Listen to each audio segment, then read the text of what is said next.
Culimada saynis yahanada ee ku takhasusay haragga noolaha ayaa ka shakiyay in la cirib tiray shimbirtii shimbiraha ugu weyneed ee soo martay ifkaan aan ku noolahay kadib markii la arkay haragga lafaheeda.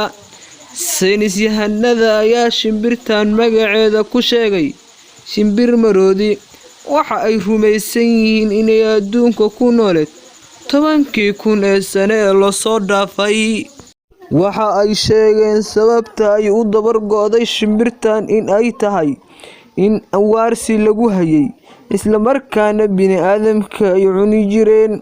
Shimbirtan oo loogu magac daray shimbir maroodi waxa ay ku noolaan jirtay dalka Madagascar ee ku yaala badweynta Hindiya ee qaaradda Afrika. Dadkii ugu horreeyay ee degay jasiiradda waxa ay soo gaareen halkaas muddo haatan laga joogo 2,500 ilaa 4,000 oo sano ka hor. Waxaa la sheegay in shimbirta la nooleed dadkii halkaas ku noolaa kumanaan sano ka hor inta la cirib tirin. Shimbirtaas ayaa kumanaan sano ku nooleed halkaas ka hor inta aan la dabar goynin.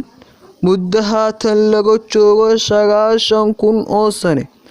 Waxa ayna taasi nagu dhiirigelinaysaa inaan ka qayb qaadano ilaalinta duurjoogta iyo dhirta maanta, ayuu yiri Dr. Hansi Ford oo ka tirsan jaamacadda sayniska lagu bartay Zoological Society in London. Shimbir maroodiga ayaa caan ku ahayd jasiiradda dalka Madagascar. Waxa ayna ahayd mid aad u weyn oo dhererkeeda lagu qiyaasay ilaa 3 mitir. Ukumo aad u waaweyn bayna dhali jirtay shimbirtaasi.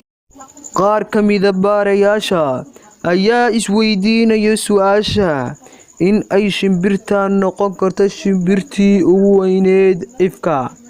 Ma garan karo halka ay ka timid, balse ilaa laga sameeyay baaritaan kale oo ku saleysan haragga noolahan, ayuu yiri Professor Patricia Wright oo bare jaamacadeed ah isla markaana ka mid ah baarayaasha. Haddii aad channelka ku cusub tahay, fadlan subscribe saar, gambaleelkana furo si aad u noqoto daawadaha ugu horeeya oo na daawado marka aan video